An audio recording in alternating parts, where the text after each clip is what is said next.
All right, everybody, welcome to session 1 of Making the Jump to Managed Services. I'm Dave Wilkeson. Let's go ahead and do some introductions here. As soon as there we go. Okay, cool. Thanks, Dave. So my name is Robert Wilburn. I'm head of marketing for SolarWinds, and I've been fortunate to spend a bunch of time over in Europe pre-COVID, but over the last year, getting to know our European MSPs a little bit more. So just by way of context, why are we offering this course? And there's really a couple of things, and we're going to talk about Dave in a second. Dave actually is not an employee of SolarWinds. We really wanted to pull somebody in that is a third-party expert to lead this course. I want to sort of allay any fears at the beginning. This course is not about a sales pitch. It's really about what we've seen as we work with our 25,000 partners around the world. Really what we see is that the top 25% or so are playing a different game. The way that they run their businesses are different. They look fundamentally different. And so we have a series of courses that we've spun up where basically we're trying to take this insight we've seen around the world and basically give it back to our partners and people in the community. So this course is really about partnership.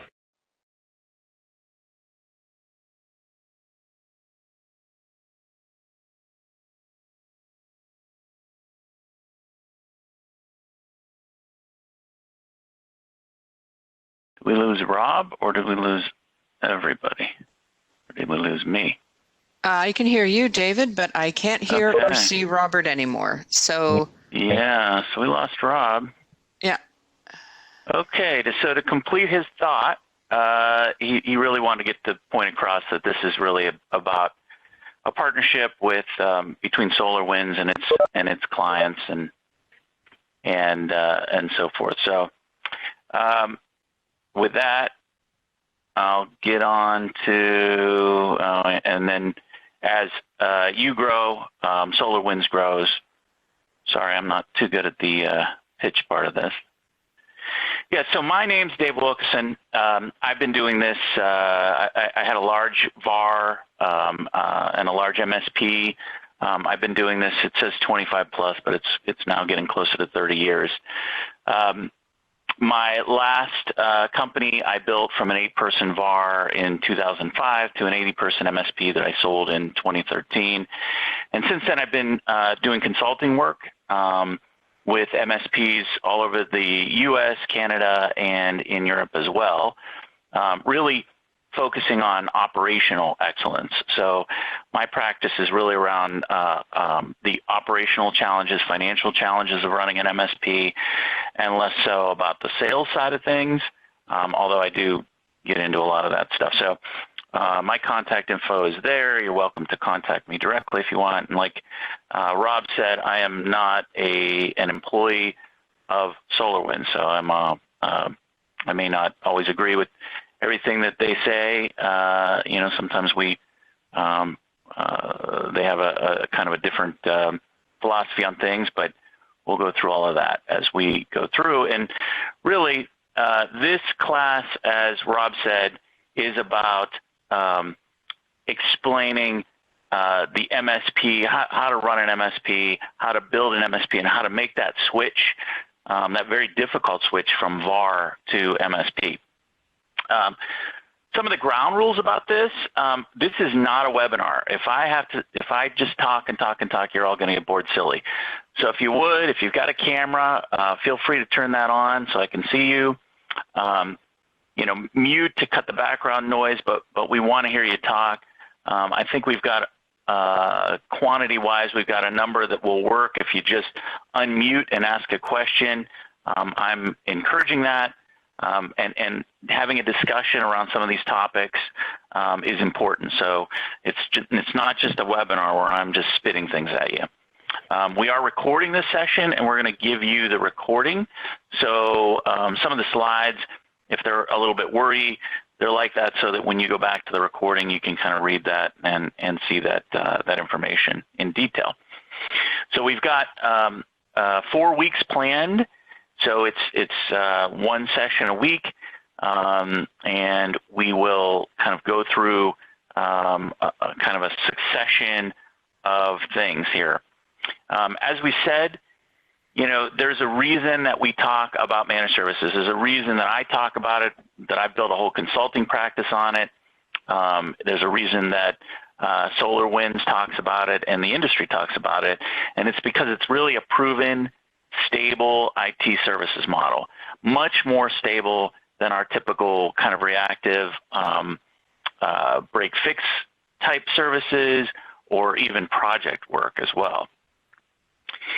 And the reason for this class, it's really hard to make the transition. It's hard to go from being a VAR or being a break-fix shop, doing a lot of project work, being product-centric, any of those models, to make that transition to managed services is hard. And the interesting thing is, and we'll talk about this a lot, there's a lot of commonality. I mean, that's I think probably the most interesting thing that I've discovered through my consultancy is that everybody kind of has the same set of problems. It's rare that I run into problems that are new to me. If I haven't seen it 10 times, I've seen it a few times at least. And there's also a lot of misconceptions about what managed services is. We see that a lot. We see that a lot amongst SolarWinds partners, amongst the industry in general. And when I engage with clients, I see that a lot. People don't necessarily understand what managed services should be, or they call things managed services that really aren't managed services. And so we're going to kind of lay down some definitions and talk about that, because that's important. So those 4 items that I mentioned, the 4 sections, today we're going to talk about why you should offer managed services versus break-fix, what are some of the challenges, the pitfalls, and the advantages to offering managed services. Next week, we're going to go through packaging and pricing of managed services offerings. So that's a biggie, how to put those things together and how to get them ready to operationalize. Session 3 is really about staffing and operationalizing your managed services and how you deliver those services. And then session 4 is about the metrics, doing quarterly business reviews, and we have a whole section on sales and marketing as well. So that's kind of the layout for the 4 sessions. Obviously, I encourage you all to come to each. We've got a lot of things that we do in each, and we try not to be too redundant. So today's objectives are to define what managed services are, illustrate why you should make those that switch, and what are some of those challenges, the pitfalls of switching, and then we're going to talk about what I call the journey to become an MSP, which is again that idea that you all feel like your problems are new, which they're new to you, but the reality is MSPs may face these challenges every day, and they're very similar between companies. So we're going to talk about that. So let's go around. We did a little bit of this before we started the recording, but if we could just pop through this again. If you could unmute and then just tell me your name and where you're at in the world, that would be great. We'll start. I'll just call people out by the order they're on my screen if we can. So Kevin Adams, can you tell us where you're at? If you've got a... And you can also, by the way, type this. Sorry about that. Chat. Yeah, I'm unmuted now. That's Thank you, Dave. Yep. Kevin Adams, Louisville, Kentucky. I'm an account manager for DC Plus, and we are deeply embroiled in the change to an MSP. So, hey, Kevin. Bob. Hi, I'm Bob. Work at Stronghold Services. I'm the COO here. We are an MSP and hope to gather a bunch of great useful information out of this session. Great. Where are you? Oh, sorry. We're in London, Ontario. Okay. And Don Edmond?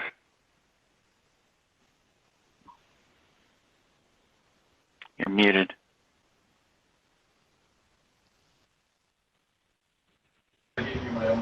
There you go. Hey, Don.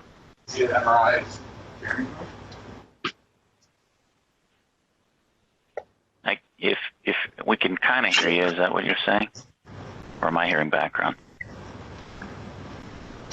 All right, let's skip you, Don. You can if you can figure out your audio problem, that would be great. Otherwise, if you want to just type it in the chat window, that's fine.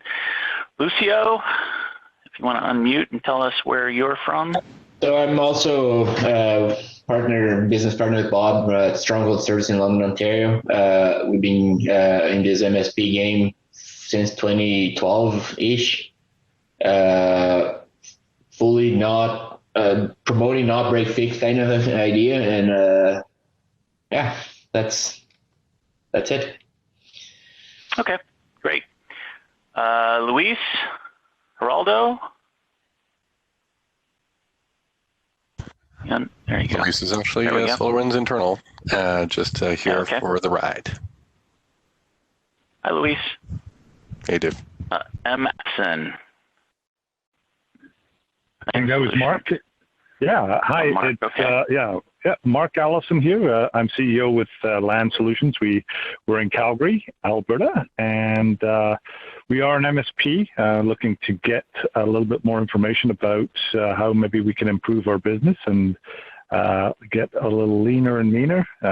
These times are changing, and it's always good to be up on the latest way to do business. So looking forward to it. Great. Okay. Mark Victor. Hi, yes, it's Mark here from Johannesburg in South Africa. We're new to this, so we are an IT solutions services provider.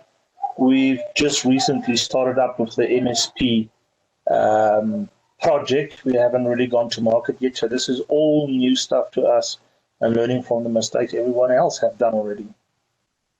Great, sounds good. Mate. Yeah, hi. There we go. Matej, our company is Sending, and we're located in Slovakia, and we're somewhere kind of in the middle of the transition from VAR to MSP. So I'm trying to learn stuff and hear about the pitfalls and challenges. Great. Okay. And then Pete Connors, he typed in, he doesn't have audio, but he's in sales for Stronghold Services, also London, Ontario. And then how about Tim Harris? You have audio? I don't know if he does have audio. Okay. All right. Well, if you want to type that in the chat window, that'd be awesome. All right. Welcome, everybody. Glad to have you aboard. You can see we're all over the world here, so this should be interesting. I'll try to talk a little slower for our non-English native speakers. Okay, so let's talk a little bit about what a managed service provider is, and then on to what isn't a managed service provider. So the hallmark of managed services is really where you've got a contract with the client that has an SLA, so a service level agreement, meaning you promised to do something within some period of time. And we'll talk about SLAs in one of the sessions in a lot more depth, but because there's a lot of different SLAs. And that you're doing that work for a flat fee. So the client pays you X, and you're going to do Y, and you're going to do Y within a certain period of time. You're not billing per hour. And the services include both a proactive support aspect and a reactive remediation. So we'll talk about some of the other kind of service models that are out there, but you've got to have kind of all of these things for it to really be a true managed service offering. So what isn't a managed service provider? What isn't managed services? So agreements that include products but not labor. So things like if you're offering Office 365 or Microsoft 365 and you're not wrapping that in some sort of a service where you do X for the client and you do it within some certain period of time, like for example, if you provision and deprovision and then do the support and so forth, if you don't wrap those services around it, it would not be a managed service agreement. Agreements with capped hours. So I see this a lot. Well, Mr. Customer, we'll monitor your gear and we'll do 10 hours a month of work. That's not managed services. Managed services means that you're selling an outcome rather than by hours. So you're divorcing your offering from the number of hours that you spend. Block agreements. So those are agreements where you're selling a certain number of hours to the clients, and they can use them. Sometimes they can use them or lose them, but different models, it really doesn't matter. Again, block agreements are hours-based and thus not managed services. And then reactive only agreements. So if you monitor the equipment and then whenever you get an alert, you react and you service the client, that would not be true managed services because it doesn't have that proactive piece to it. Anybody have any thoughts, comments, any other models that this doesn't cover that we want to maybe talk about in terms of whether or not it's really managed services or not, or is this pretty clear? And you're welcome to just unmute and talk, or you can type into the chat window as well, and hopefully it'll catch my eye. Okay, so that's pretty clear. Okay, so what does that mean to you? So this is a big thing that I talk about a lot with my clients, and it's the idea that you're not filling the hole every month, right? So when you're selling product and you're selling Breakfix and you're selling project work, every month you're busy trying to figure out how to pay your bills, right? You're filling that hole every month. You're selling services, you're doing the services every month to make your kind of nut that you have to make in a month. But with managed services, you're much better able, you're better positioned to manage risk. So you've got a particular amount of money coming in that you're guaranteed. So when you make hiring decisions, when you make spending decisions and so forth, you're making those decisions based on that revenue that you know you have coming in. So you're much better positioned to manage risk. You're better able to manage growth. So, a lot of times when we have project work, it's kind of feast or famine, right? So, and a perfect example was probably the past 4 or 5 months for most of us. Most of you probably saw a lot of project work delay, if not dry up. All of a sudden, instead of the project work you were doing, you were instead getting people remote access. You were doing those kinds of things. So it was a different kind of work.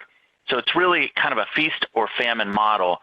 But when you're selling managed services, you're managing that growth. So you're able to better predict where you're going to be 12 months from now, especially as you get better at the sales piece and you start to build a sales engine. And you get better business valuations, and we'll talk about that on a slide in a few minutes. But a company that sells managed services, that has contracts with clients with recurring revenue, is much more valuable than a company that just sells product, more valuable yet than a company that sells project work or break-fix work. And you have more predictable profits. So obviously your profits are going to be more easily forecasted on a monthly basis, and you'll know kind of where you stand in a much better way. And the other thing, which I know is near and dear to everybody's heart, is you get fewer fire drills. So those fire drills where the client has a major problem. Say their hard disk filled up. I mean, typically, if you've got a nice proactive team working on those things, if you're doing monitoring and all of those things, those typical situations don't come up and bite you because you're ahead of that curve, right? You realize it before it happens, and you're taking actions in order to stop that. And just a quick story. So I remember this day very distinctly when I had my MSP, and it was about, I would say it was 2009 or 2010. We sold a deal, a managed services deal. It was about $6,000 a month in recurring revenue. And with that deal, we reached a point where our recurring revenue, so the money that we were billing out at the first of every month for our clients, exceeded or broke even with our expenses. So it paid for all of our salaries, it paid for all of our expenses. So now all of that product sales, all of that reactive work and project work that kind of goes along that's out of scope for managed services was all paid for. And that feeling, I remember we all went out and celebrated because you were no longer worried about, you know, what the next month will bring as much. You were in a much better position. We were suddenly in a better position. We knew where we were and where we stood, and now our decision making was able to change. We were able to be more aggressive in certain areas. You know, it was just a very different feeling when you know you've got that situation covered. Does that make sense? I mean, I know that everybody feels that filling the hole every month with, you know, without that recurring revenue. Does anybody have any thoughts or comments that they'd like to bring up for the good of the group? We're going to have a quiet group. I'm feeling it. Hopefully we can bring it out as we go along. So let's talk about why we make the switch and kind of that continuum that we see of models that we go through, and then also that business valuation. We talked about that. So your first model that probably most of you either are in or were in and are looking to transition away from is that reactive model. So that's that idea where the client calls you and you go out and you fix it, right? So you're basically the firefighters. You're there on call, ready to go to run into the burning building and put out the fire, and also usually to do projects. So gross profits are around 50% in a company like that. Your bottom line operating income is typically around 1 to 5%, and your business valuation is about 0.3 times your revenue. So if you sell $2 million, the company's worth about $600,000 in that model, assuming some other things. Kind of next up that continuum of growth is the proactive model. Proactive model is where you're doing some work, usually checklist oriented. In other words, you say to the client, well, we're going to sell you managed backups.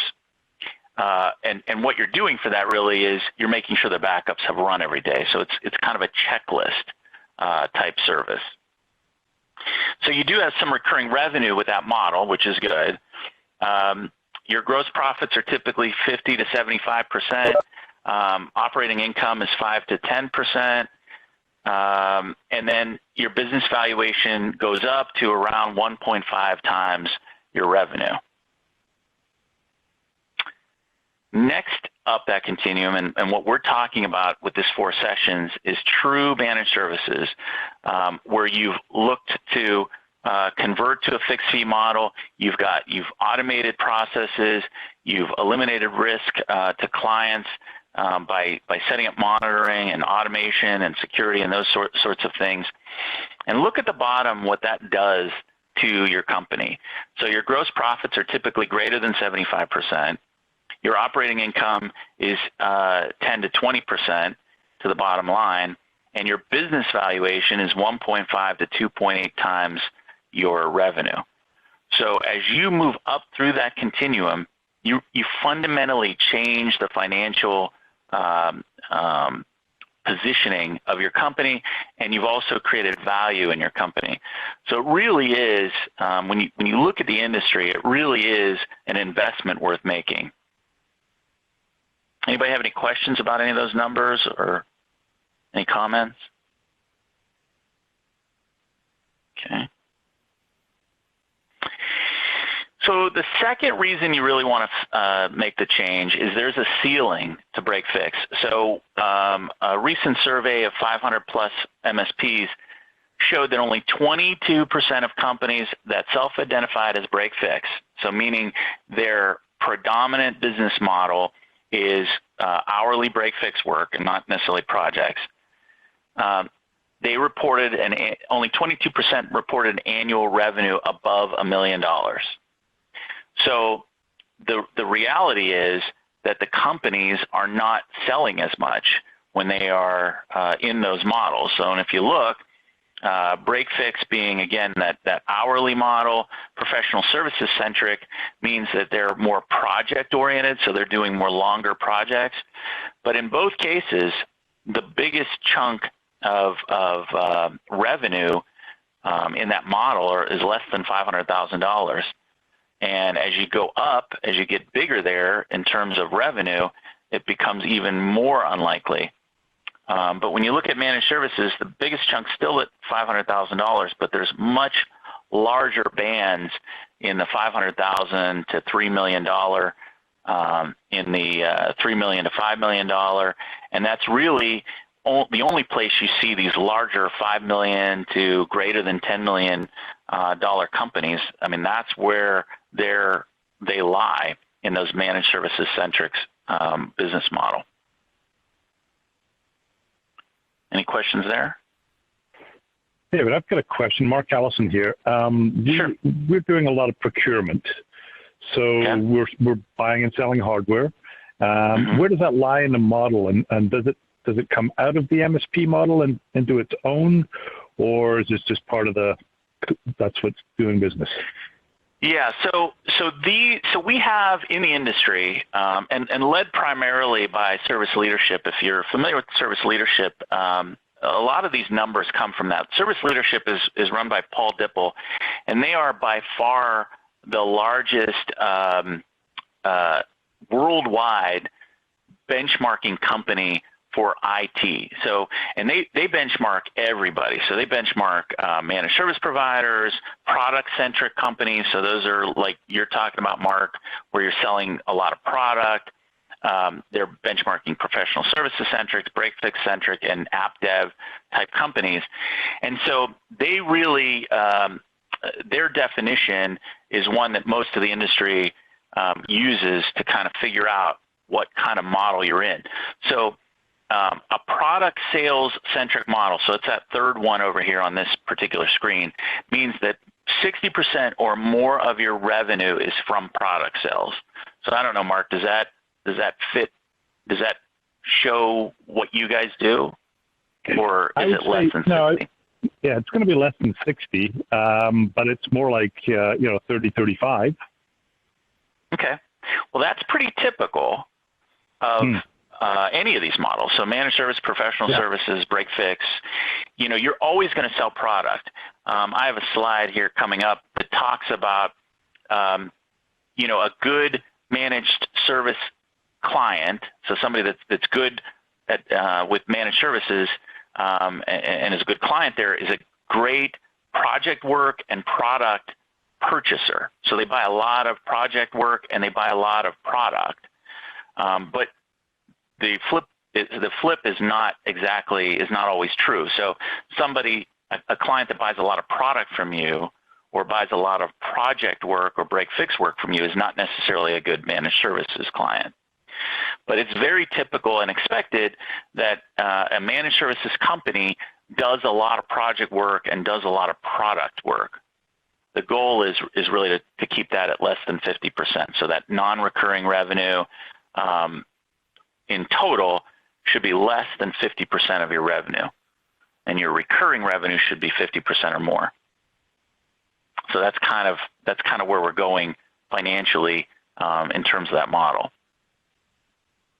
So it's not necessarily a bad thing, but it won't necessarily, those clients won't necessarily become good managed services clients, I guess is the summary of that. Does that make sense? Okay, you bet. Thank you. What would so, be, can I step in? That? Yeah, what would be your recommendation? Because you mentioned the different types of clients, and that's what I see in our company. Like we have clients we have for maybe even 20 years, and they expect the break and fix because we've been like providing it for long time, and they have trouble converting to managed services. And with the new clients, we try to steer into the managed services. But is there like some recommendation how to maybe coax them more into it? Or Yep, I have a whole slide on this, but the bottom line is that sometimes you can't convert them. The big problem, and this is again one of these common problems that we see over and over and over again, is that you've built a company as a reactive service provider that is responsive, right? So they're coming back to you because you get on and help them quickly. And the problem is that you've really trained them not to be a good managed services client. So, typically that is exactly what you see in one of the challenges, that your existing clients are going to be very, very difficult to convert in most cases to become a managed services client. And in some cases, you may have to just only sell to the newer clients managed services. Some companies make the decision to completely jettison their break-fix type clients. That really has to be looked at on a case-by-case basis. I've got a slide though that we're going to talk about that in a little more depth. Okay, thank you. We'll get to that. So one of the things that we wanted to illustrate, there was a survey done a few months ago by SolarWinds that looked at the impact of COVID-19 on companies. And so over 500 companies responded to this survey. So companies that self-identified as managed services centric, meaning more than 40% of their revenue is service related and managed services is the dominant model in that, really experienced very few experienced a substantial decrease in their revenue. Another 24%, a noticeable decrease. The vast majority of those companies in that model either experienced a small decrease to an increase in revenue. That's if you were a managed services centric company. And then look as we move to the right. So that first model is professional services centric. So that's project work. A much bigger chunk saw a substantial decrease in revenue or a noticeable decrease in revenue. And with a much, much smaller group saying, hey, we stayed the same or we experienced an increase. And then as we move to product centric, where they're selling a lot of product, and then into the break fix model, it was much worse. And so I guess the lesson learned here is it's safer to be in a managed services type of a model when really bad things happen. And this COVID-19 thing is one of the worst things I've seen for our industry. But largely, my managed services clients, surprisingly, have really fared well throughout this, and that's what we're seeing in the industry at large. They've fared a lot better than expected, that I would have expected, and they've also fared way better than their counterparts who don't have that kind of recurring revenue model going in their company. And then that same kind of look, if we look out 12 months, managed services, the outlook is much better than, for example, the professional services model or the worst being the break fix model. So you see that companies that are in that break fix model or even a project based professional services model really are worried about what things are going to look like. And product centric, they're expecting a decrease in sales as well. So you can see it's just a safer model to be in. Anybody have any thoughts, comments on that data? You probably have mostly experienced kind of the same thing depending on your model. I would think, because it's a very common situation. The only exception really to the managed services centric experience is where you've got a managed services company that's in a very narrow, either single vertical market or just a few vertical markets. If that vertical was in a hard hit industry, they didn't follow this trend. So, for example, you've got some MSPs that primarily service companies that are in the travel industry, for example. Yeah, they are not doing nearly as well because they focused on an industry that was really affected by the COVID situation. And then finally, this is kind of the last financial screen I've got here, slide I've got here. This is, again, by service leadership, and it compares from 2008 through 2019 the performance of various indexes as well as their managed services, what they call their SL index for managed service companies. So it's showing the valuation of these managed services companies compared to the Dow Jones Industrial Average, the NASDAQ, the Russell 3000, and the S&P 500 stock market indices. So if you invested $1 in 2008 and you look at where the value is in 2019, these managed services valuations are $7 versus the low of the Dow Jones at $3.50. So it kind of gives you an idea of how those valuations and how the investment in a managed services company is valuable compared to just throwing your money in the stock market. Anybody have any questions so far? That's a lot of the kind of financial background and kind of reasons why it makes sense to switch. Now we're going to get into kind of some of the nuts and bolts, starting with some of the terminology that we're going to use throughout our 4 sessions here. Any questions so far? Okay. So these are just kind of some terms. I wanted to get them out in front because I tend to slip into jargon along the way, and I wanted to make sure I threw in some definitions so that I didn't completely confuse you if I slip into jargon mode. So ACE agreements, ACE, all you can eat, that's what it stands for, meaning that you charge a fee and everything that's included in the terms of that agreement are part of that. Typically, it's used when we sell, say, a workstation all you can eat, or a network you can eat type of an agreement, and fix the problems. We monitor, we react if the has a problem, if they call, all included in an ACE type agreement. A proactive agreement is one where you've got to check services, so it doesn't include remediation. It's typically maintenance and management tasks. So the example I gave earlier was a kind of a managed backup that would. So that's more, you just check to make sure that the backup happened, and then if you're going to remediate that, you charge the client. So that would typically be a proactive service rather than a true managed service, if that's what you're doing, which is, by the way, pretty common when you see companies that really aren't doing managed services sell managed backup, what they're calling managed backup. You see that a lot, where they're really not really doing true managed backup.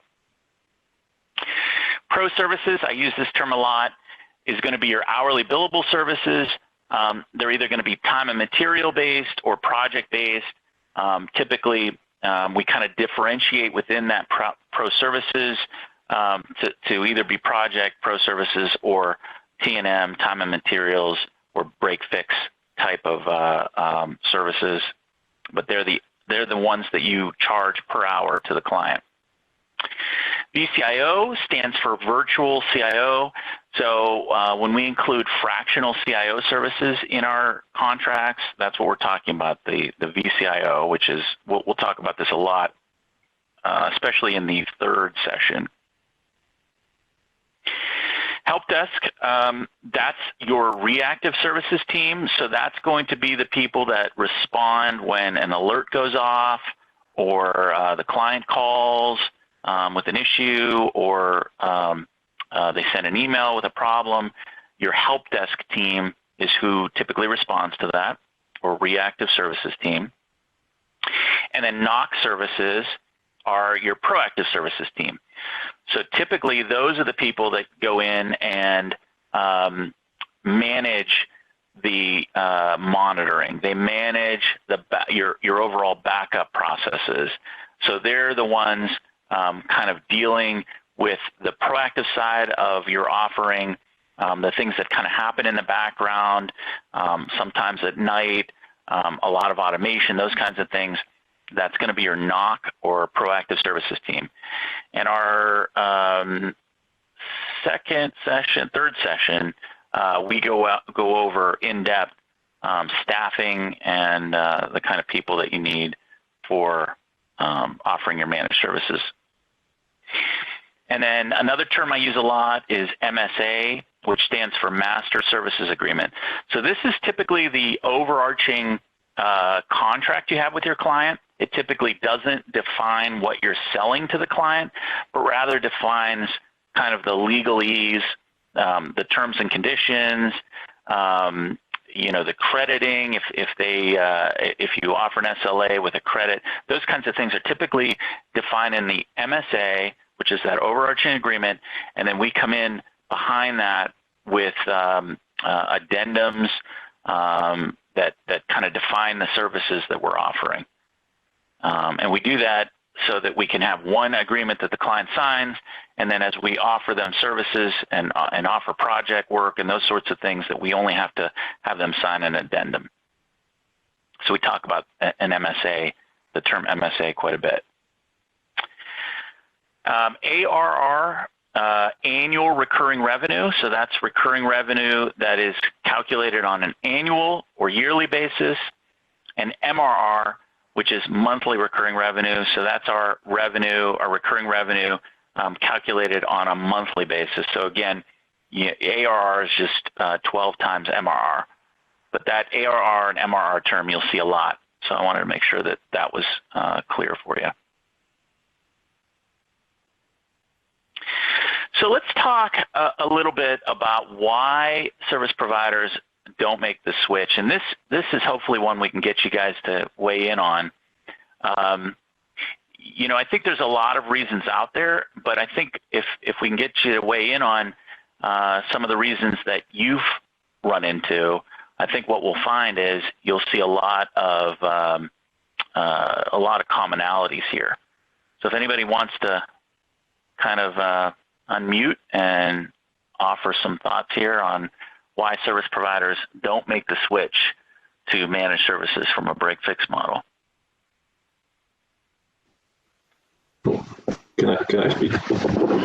Yep, go ahead. Yeah, I would say one of the biggest problems is when you do break and fix, then the old clients expect it, and so it ups the time that could be put into something different, like the managed services, and that's the problem with us, because our people are mostly, most of their time is being used on this.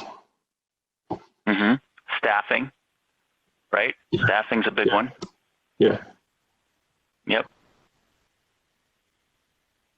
Anybody else? I feel like I'm in Ferris Bueller's Day Off. You remember that movie? Everybody see that one? Dave. Bueller? Yes, go ahead. As you know, we've been motivating that change and to move everything to MSP with what we're doing. And I think one of the challenges, and I would assume this is probably universal, one of the challenges that we've run into is just a mindset both within the client structure as well as the company. And shifting that and moving that by installing, which is what we're in the middle of, a sales engine that can actually, generate the focused type of sale toward an MSP model is a slog, as you put it. And it truly is, but it is very progressive and it moves incrementally.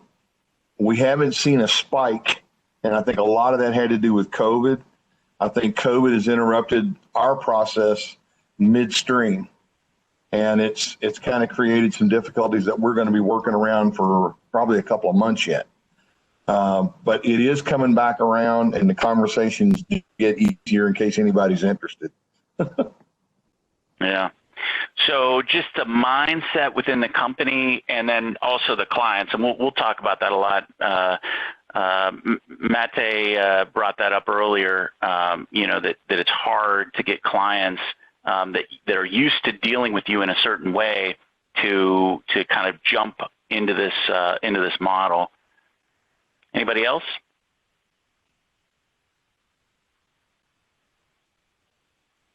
Okay, so I threw together some of the most common, and again, you kind of hit on these things, both those comments. So you don't quite know how to sell it. You don't necessarily have the right staff, which is exactly what Mate said. You don't know how to make the switch, so you just don't know what the mechanics are. You're not sure how to package and price. That's a common one. You're not completely convinced you're comfortable with it. And this is really what Kevin, I think Kevin's point was, you have to really decide as a company, this is what you want to do, that this is the best thing for you and for your staff and for your clients, and kind of jump in the pool with, both feet. So you can't, it's hard to just do it a little bit.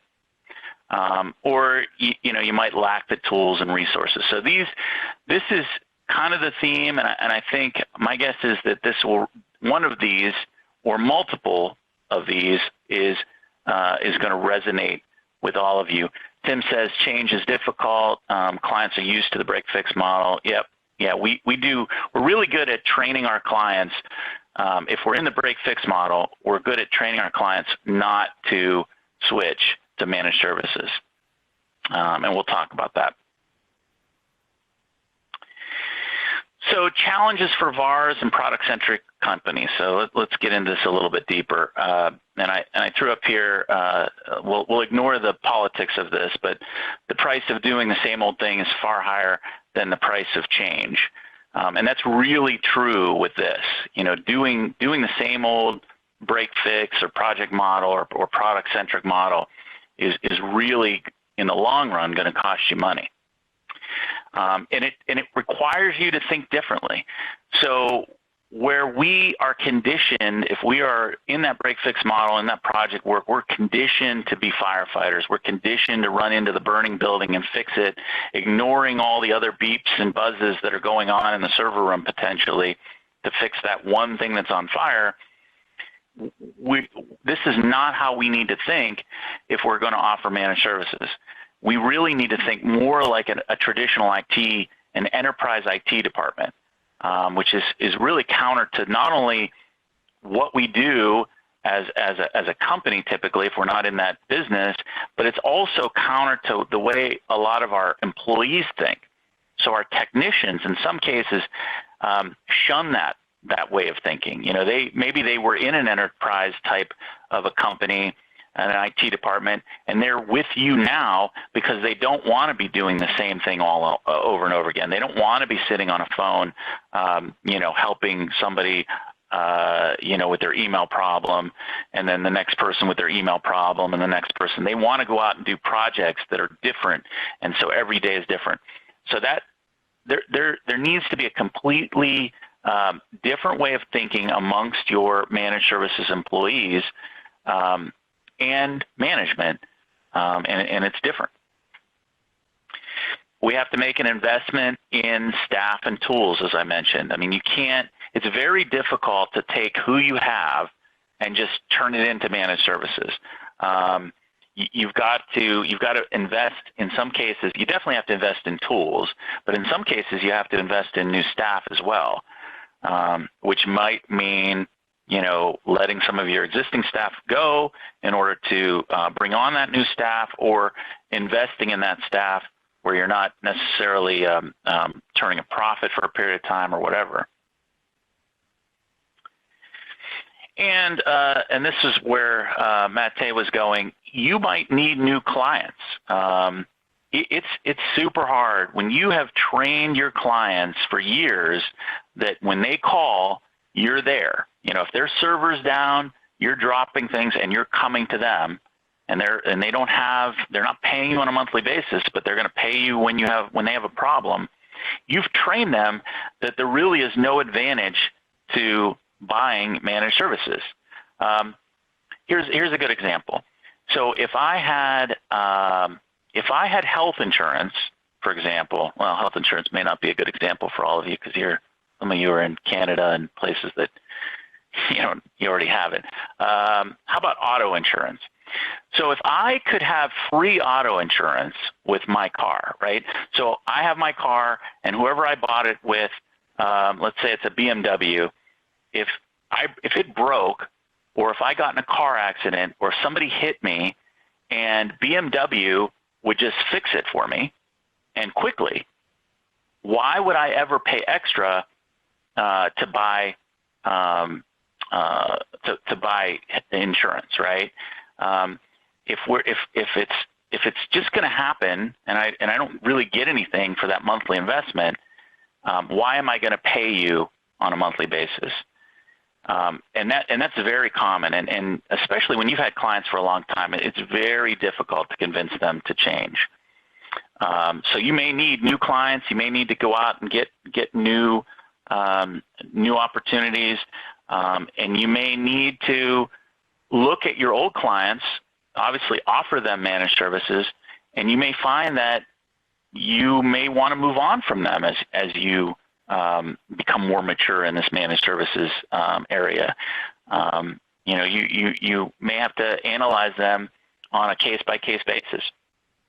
One of my clients was they had a storefront, so for a long time they fixed computers, walk-in type things.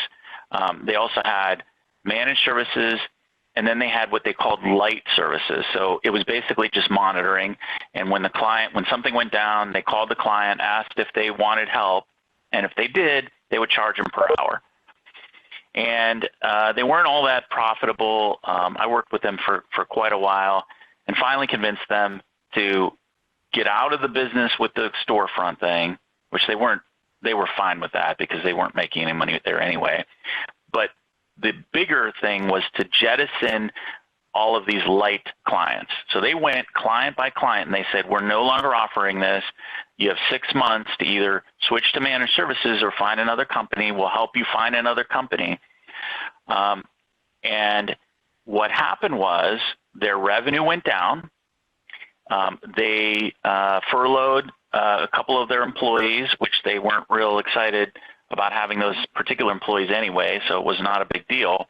And suddenly they were making 3 times more money at the bottom line, dollars, not percentage-wise. They were making 3 times more money at the bottom line of their company than they were before.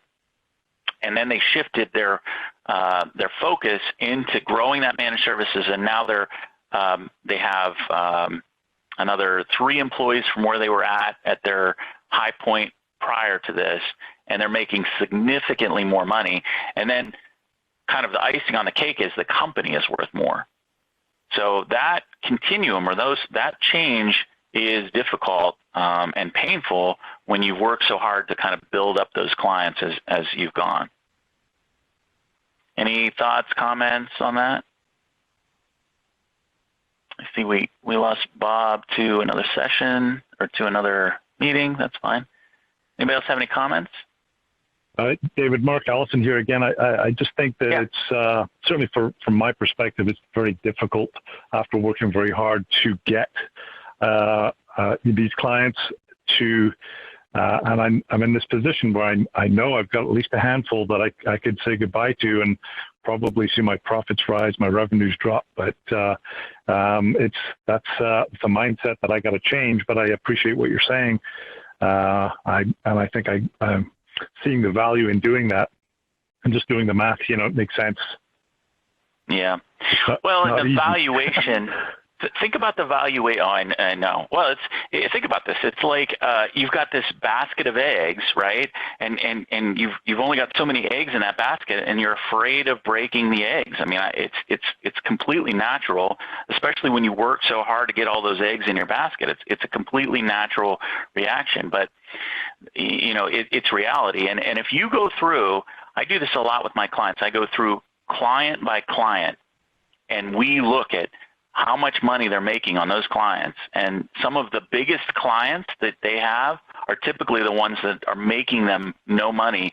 And a lot of times they're the ones that people are going, well, yeah, they're constantly calling us. It's constantly a headache. It's, so you get rid of a lot of those headaches too. And think about the valuation of a managed services opportunity.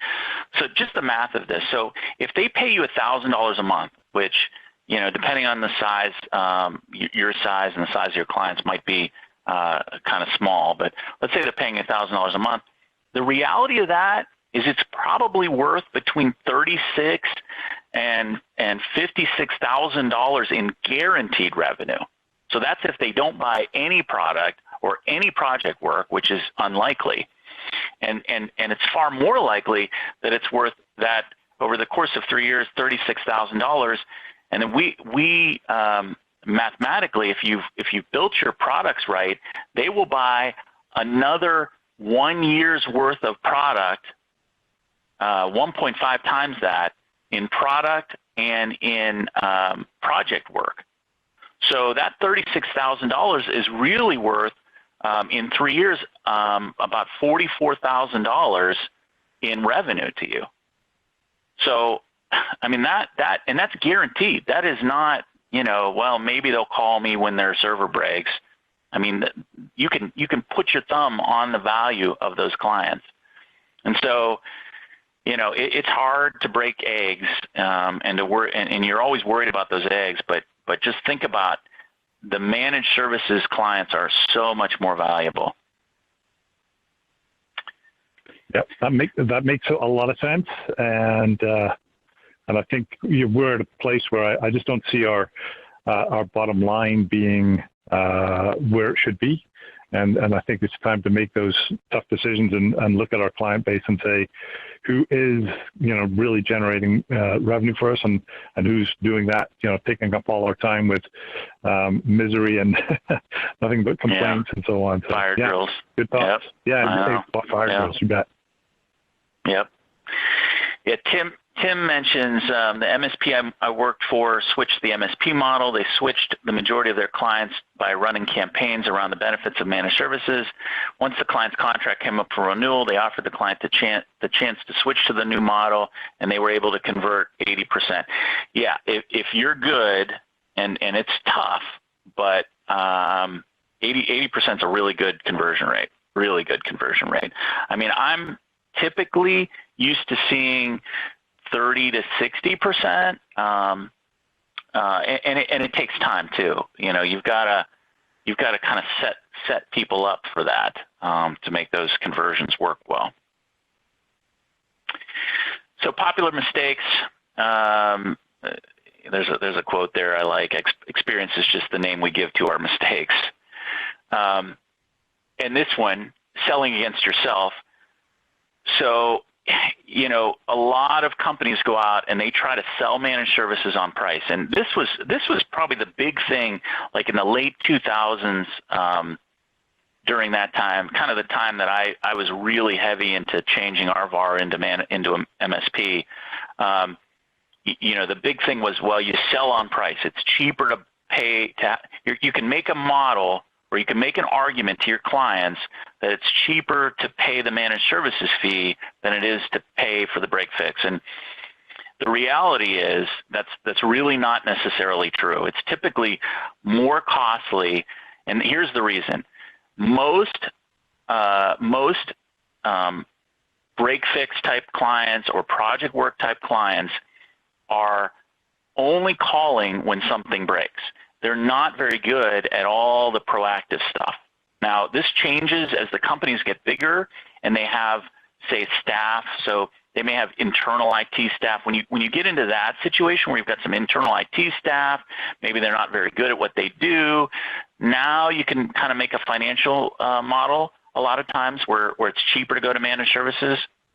But if you've got a small company, they don't have internal IT, it's going to be very difficult to sell on price because they're probably paying you in total less than what they would pay you for managed services.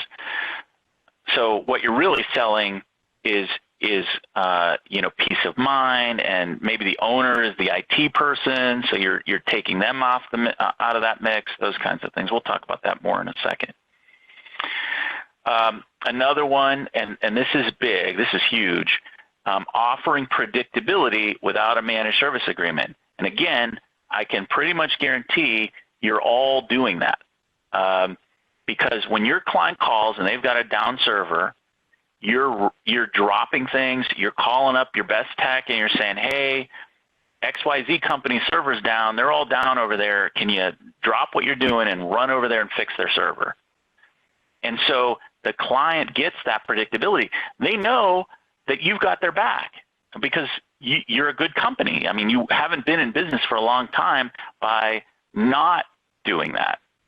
But the reality is we've got to move to a model where the only predictability we offer as a company is if you're paying, if the client is paying you for managed services. If they have invested in you with a monthly fee to make sure that those employees are available for when they're down, you're going to offer that predictability. Otherwise, it's all best effort. So if their server's down and they are not on a managed services agreement, it might take you 2 or 3 or 4 days to get out there. And that is completely counter to the culture that we have almost exclusively built as a break fix or a project company. And I'm sure that you would all agree that that's just not how you operate. You just don't, you go out and you fix the problems as quickly as you can. And we can't do that if we're really trying to be a managed services company and they are not buying managed services. I gave the example earlier of offering light alternatives to fully managed. Again, in most cases, you're really selling against yourself. Now, there's a bit of an argument right now with the whole COVID situation that offering some light alternatives makes some sense as a short-term solution to some of the financial crunches that are out there with certain companies. But generally speaking, you don't want to offer light versions where you offer certain pieces of it, but then you charge for other pieces. You typically, most companies will play the odds and take that light alternative and hope that they're paying you less than the fully managed offering on a monthly basis. Another big mistake that a lot of companies make is just testing the waters, meaning they're just kind of a managed services company. They're not, they're just trying to figure it out. They do it as a kind of a side business almost. That does not work because as Mate said earlier, your employees are all drawn back to what you've always done. So they're drawn back to the project work. They're drawn back to the break fix work. You're just not offering, you're not coming through with what you promised your clients if you're just testing the waters and just kind of trying to be a managed services company. Another problem is we don't lead with managed services. So we've got to get into the mindset that when we go into a client, what we're trying to sell is managed services. And we don't quickly fall back to an alternative of selling them break fix or selling them project work. In some cases, some of the clients I work with, we work on having their salespeople or salesperson really only sell managed services. And if they're not able to sell the managed services, maybe bring the owner in or somebody else to talk about, a project or whatever, but they're really only focused on selling and finding managed services opportunities. Does that make sense? Is there any other kind of mistakes that anybody else wants to, that maybe you've made already or want to talk about?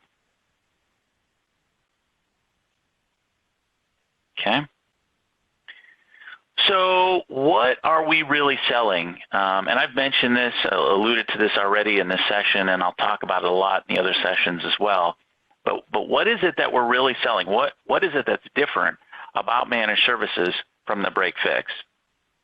And that is predictability and outcomes. So whenever we talk about our managed services to our clients, whenever we're coming up with our sales materials, whenever we're coming up with our elevator pitch, we need to focus on outcomes, like we're selling the result. We're not selling, hey, we're monitoring your stuff, and hey, we're going to make sure your backups are running. We're selling outcomes, which is things like peace of mind, more efficiency in your IT operations, your employees having more uptime, so less downtime, those kind of outcomes. So painting pictures of the result of what the client's company looks like after they've bought your managed services, rather than the mechanics of how you're delivering managed services. And that all leads to that idea of predictability. So you're telling the client, if you buy Breakfix, you buy project work, you're at the mercy of who we have available in terms of a tech. When you buy managed services, we're telling you we are going to have a technician who is qualified to work on this problem, working on it, within an hour if it's a severity 1 type issue, meaning a lot of people in your company are down and affected by whatever's going on. If it's a problem that only affects one person and they're not completely down, but they're impaired, and then maybe there's a workaround, we'll have somebody on that working on it within a day. So you're promising them this predictability so they can look at it and say, okay, I know my employee is not kind of at the mercy of what tech you have. They're going to get help within this period of time, and those time periods I can live with as a company because they're based on the impact of on my company. And the other thing is, you're selling something that's describable and repeatable and has specific services and features. So it's almost, I tell people, my clients, it's almost like selling cereal. You're selling Rice Krispies, and Rice Krispies has a specific description that you can show them. Here's the things it includes. You're not selling them cornflakes. You're selling them Rice Krispies. And if you're going to sell cornflakes and Rice Krispies, what you've got are two different managed services products. And we'll talk about that a little bit, but you're selling something with very specific features. You're not kind of in a mode where you're rolling your own and coming up with a model that responds to whatever the client wants. So I said this earlier, not all good VAR / product clients are good managed services clients, but all good managed services clients are good VAR product clients. And that really is an important thing to remember. Not every client is going to be a good fit for managed services, or potentially your managed services. So they may be a decent managed services client, but not fit your services. And you have to be willing, when you're out prospecting and looking for these clients, you have to be willing to walk away from that opportunity if they're not a fit. It goes back to that egg basket thing. A lot of companies work really hard to fit their managed services to the opportunity at hand, and that is completely the opposite of what you want to do. And you hear it a lot, that you hear the argument that, well, there's only so many clients that are out there, there are ways to handle that. You know, I know Kevin, he's in rural Kentucky. They cover hours and hours worth of land space. So they don't just cover one city, they cover, you know, half or a quarter of Kentucky and part of Indiana as their service area. So, you know, you may have to stretch out more space-wise, but there are always clients that can fit your managed services if you've done a good job of positioning your managed services and creating your managed service offering. Again, that idea of creating roll your own solutions to fit potential clients kills efficiency, and it creates chaos in your operational side of the house. If your techs don't know what it is that you've sold that client and what it is that they have to do to service that client, it creates just tons of problems. I have a client who it was actually a merger of two companies. So there was two managed service companies, both about $1.5 million in sales, and they combined to form a bigger company. And company one had a managed services offering. They had the kind of a good, better, best solution. And so they had some clients on what they called their silver package. So it was just their basic package. The other company only offered one package, okay? So everything was built around that one package.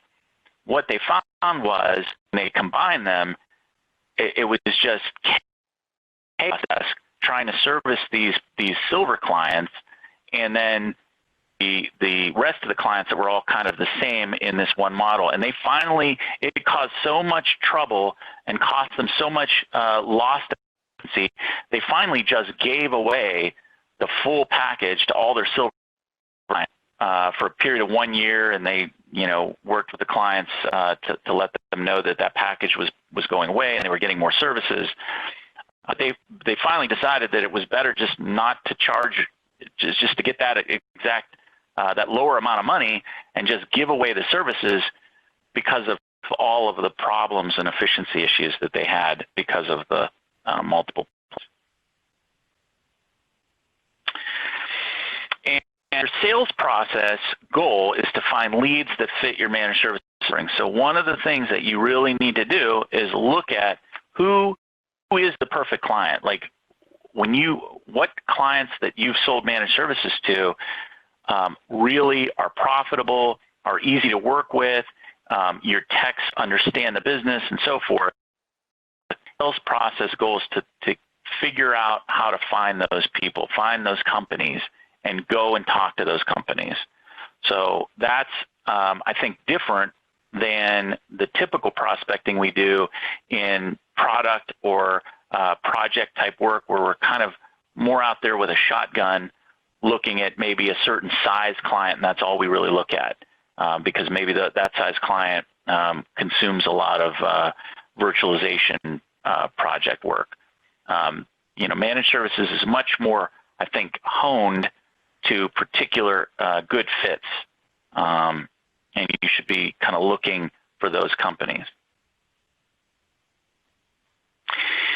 And another hallmark of the perfect client is they view their technology as a critical piece to their business, but they're not necessarily big enough or maybe not qualified to manage their own IT staff. So the company that buys IT only when they have to.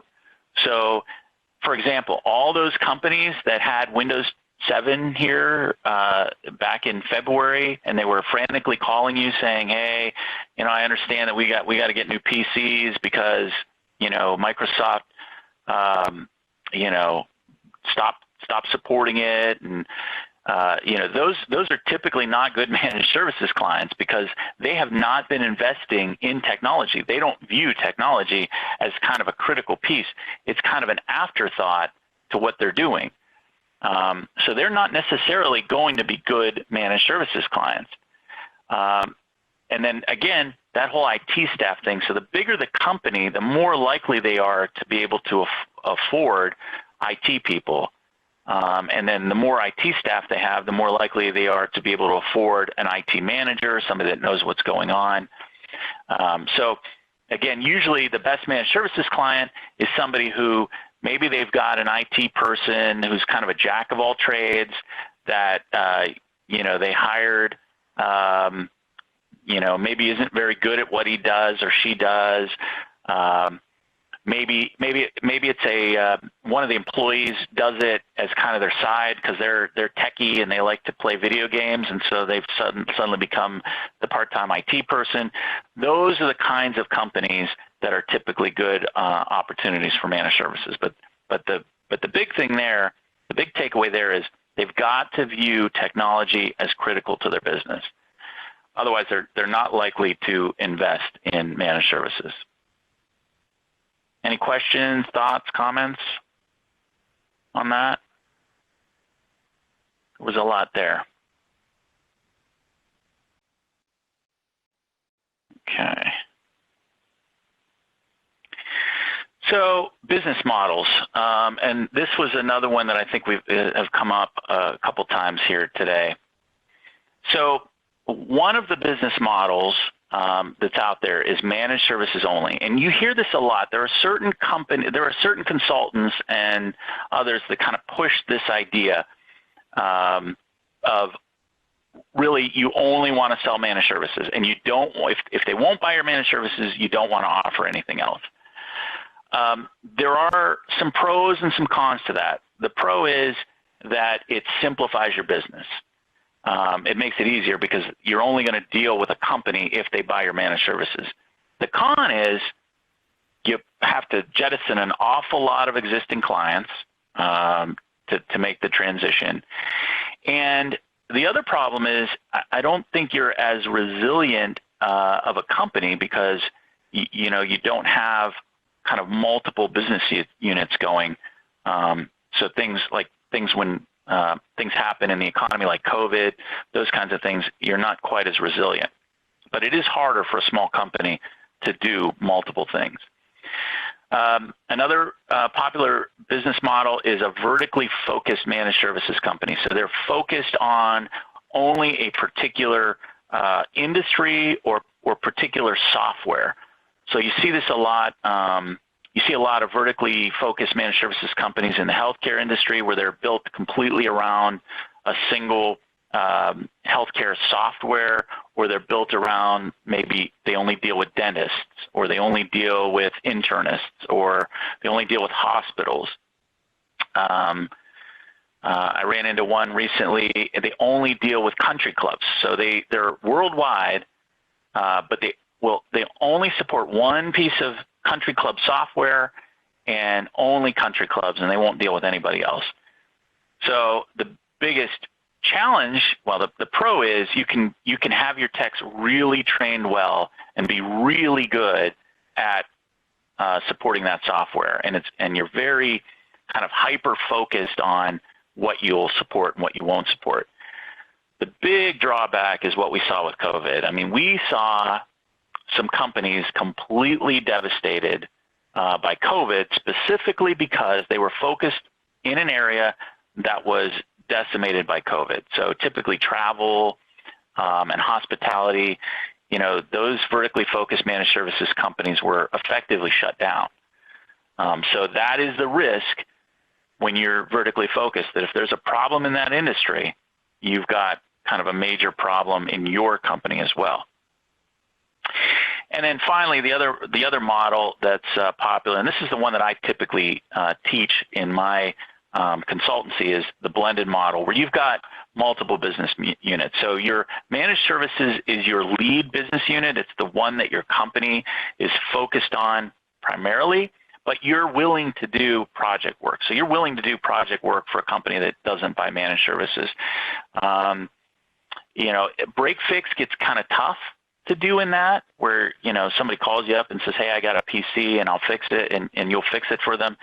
That becomes very difficult. But having kind of a blended model where you've got some employees focused on project work, you've got some people focused on just procurement, so product sales, and then you've got your managed services operation. I think those work very well together, and you can build a more resilient company when you've got kind of a blended focus like that. So that's the one that I typically teach. Any question about those models? Okay. And then I think this is the last slide, this idea of the common journey. And I talked about this kind of at the outset, that I see a lot of commonality between companies and you know, different places in the world, different places in the United States, different sizes. The problems are the same over and over and over again. So MSPs tend to, or I should say not the problems, but the journey is the same. So MSPs tend to start out with smaller sweet spots for client size and grow as they grow their operational maturity. So what do I mean by that? Typically, MSPs start out with servicing, say, companies that have 5 to 25 users, for example. And then they get an opportunity that comes along, say, with 50 users, and they decide, okay, well, we're going to stretch and we're going to do that. So all of a sudden, their sweet spot now is 5 to 50. And then they have a client come along, an opportunity come along with 100 users, and they stretch and get to that. And all of a sudden, now their sweet spot is 5 to 100. Then they realize, well, it's a lot easier to support a company that's got more users than this little 5-user company. So then they kind of change their focus away from the 5 to, say, 10 or 5 to 15 users, and now all of a sudden their sweet spot is 15 to 100 or 15 to 150. That progression is very typical. We see that happen a lot, and I think you'll find that to be true in your companies as well. Revenue plateaus are very, very common, and the reason is because companies have to reinvent themselves to break through those. The first plateau happens around $1 million in revenue, and what happens around $1 million in revenue, the owner has typically been doing all the heavy lifting to that point. So they're just such an integral piece of every part of the business. All of a sudden, they realize that they can't do it. At $1 million or so, all of a sudden, they're just too busy. They can't do it. And they have to hire some more people around them. So if they're able to do that well, they break through that $1 million mark, and the next one that they hit is around $3 million. When you get to around $3 million in revenue, all of a sudden you realize all of the stuff that maybe you didn't like about corporate America, where you had employees, or you had managers, and you had some, you had like an org chart and all these things. All of a sudden you realize, well, maybe I need that stuff. Maybe I've got to have layers of management and so forth. And that's what you've got to do to kind of break through that $3 million mark to get you to the $5 million mark, which is your next place that you hit a plateau. And at $5 million, you really have to become, that's where I say you're kind of like a real company at that point. Like you've got layers of management, you've got people who are just focused on the big picture, you know, and not necessarily the day-to-day stuff. You've got layers of management, and then to get from there, you've got another plateau around 10 million, and that's a whole different thing to talk about. But that's where the next plateau gets. But to get from or break through these plateaus, you kind of have to over and over and again reinvent the company and kind of emerge as a new company each time. And that's hard for a lot of people. A lot of owners have trouble with that.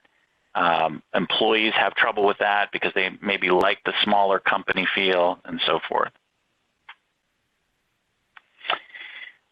Strong sales leader and a strong technology leader are key ingredients for growth.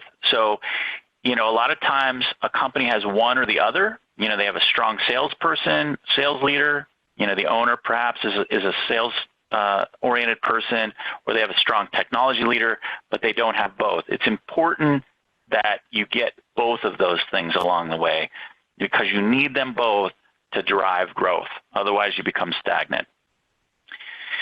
And a methodical approach to business is a definite X factor, meaning if you're methodical in the way you work on your business and you're not constantly working in your business, doing the actual work is definitely important. So next week, we're going to be talking about packaging and pricing. We've got some really good tools that we're going to send you next week after the session. We've got a pricing tool and some other things that'll come in handy after that session. So hopefully you'll join me next week to kind of continue this. Yeah, Tim said you have to deal with founder's syndrome, which causes stagnation. Yep, the idea that the owner has to kind of let go of things and ideas and roles and all of those things. So for sure. The other thing, we'll have a guest with us. His name is Luis Geraldo, and he worked with, he built a managed service provider and another company. He's going to kind of give us his thoughts on packaging and pricing, and how to avoid commoditization. So lots of good stuff next week. Again, hopefully you'll join us. I think we're pretty much out of time, but I'm happy to stay longer if anybody wants to stay longer with any particular questions, comments, and so forth. But we're definitely, hopefully you'll join us next week. And Rob, are you still there? Did you want to say anything? No, I was going to say, that's great, David. Yeah, look forward to seeing everybody next week. Yeah, I'm in as well, Dave. I'll be back. All righty. Thanks, guys.